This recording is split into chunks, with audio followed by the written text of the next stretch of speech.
Welcome to the last full day in Japan. We are taking the subway equivalent versus the bullet train to Kyoto from Osaka for a little day trip. We're going to do some really fun things today, and we're going to shop, and you guys will see. You guys will see what will happen today, but it's a very authentic experience today. We wanted to make sure we prioritize that before we left. So our first stop in Kyoto was to Zara, where I spent so much money.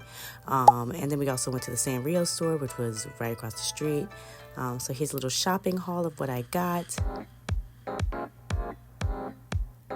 Bubble skirts are so in right now. Like, I'm so happy I bought this. These are literally my new favorite pair of jeans.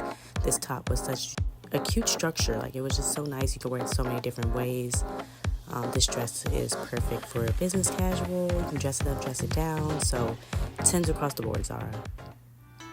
After we went shopping, as I mentioned, we went to the Sanrio store. I was honestly losing my mind in there, so I didn't get too many videos, but here is Kyoto Hello Kitty, and I also bought this mug. Say hello when you see me, for real. If you guys ever see me in real life, feel free to say hello. Then our next stop was to the Samurai and Ninja Museum, where we're going to have an authentic samurai experience and do some ninja star throwing.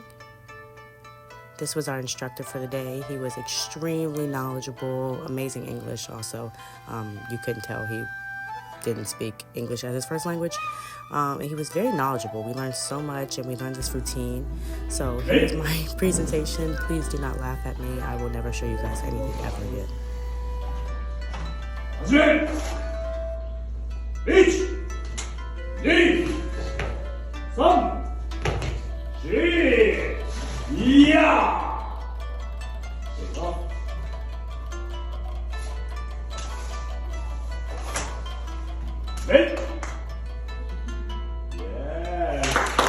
Then we headed over to the museum portion, where I actually learned so many things about just the samurai hierarchy, the origins of it.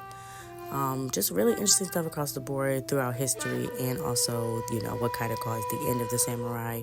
And they also had some dress up where you could put on something like I had on. And I once again did my little samurai routine with much more confidence now that I kind of had it remembered and did it a few extra times. So practice makes perfect if you ever doubt that. Even if you just learned something for the first time that day, try again. Then we headed upstairs for the ninja star throwing lesson. So there's a bunch of people in here. I tried not to record other people and their families. But we got stars and we competed basing, your points off how close you get to the center. I wasn't that good. But then we just kind of walked around Kyoto for a bit, saw some very interesting desserts. Some of the freshest strawberries in the world are in Japan. So make sure you try strawberry while you're there. Also the seafood, as there's tons of water nearby. The seafood is absolutely banging, okay? So I wish I would have tried some of that uni, but I did not. I was kind of scared, not gonna lie. But then we were hungry, and we went and sat down in one of these restaurants, had some very fresh sushi, some shrimp, and this place was so cheap. Like, all these little plates were like $2 each. Sake was literally like $1. We got some donuts to take with us because I'm absolutely obsessed with donuts, and did a little window shopping. I don't even think we bought anything at this point, but we had a good time just looking around Kyoto because it's so beautiful, actually. Then we headed to the shrine. It was about near sunset. So it was definitely a decent amount of people out here. What they say about this place being crowded and tiresome is true. I'm not even gonna lie to y'all. I did not hike up most of that because, mind you saw me walking around Kyoto all day. I can't. My legs, they'll give out, okay? These legs weren't made for walking. But, as you guys can see, very crowded, but very beautiful as well. Very serene nonetheless, somehow. So definitely still recommend popping by if you're in Japan, but I wouldn't make it your main itinerary of the day. Unless you're super into hiking, then I recommend coming early in the morning before the crowds show up, because it is actually very nice.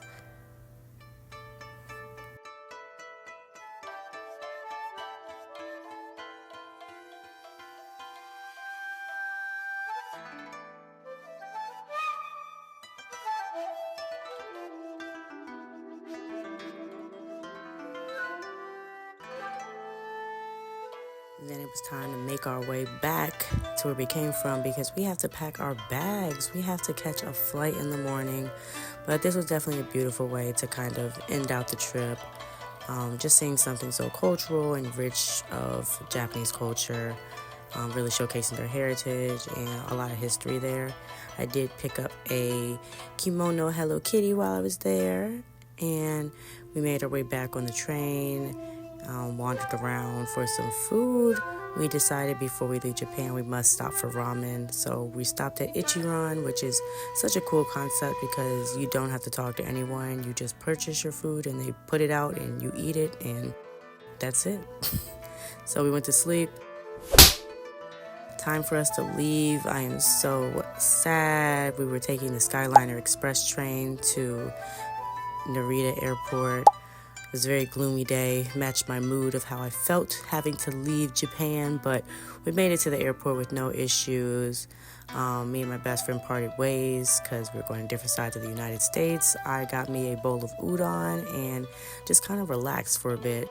I've never seen these dimming kind of windows on a plane before, but this was actually very cool and very high tech. Have you guys ever seen this on a plane? Like, it's slow but surely going to dim, but nonetheless, it's about 5:55 p.m. in Japan, and I am expected to land back in the United States around midnight. So thank you all for watching and joining along on this trip.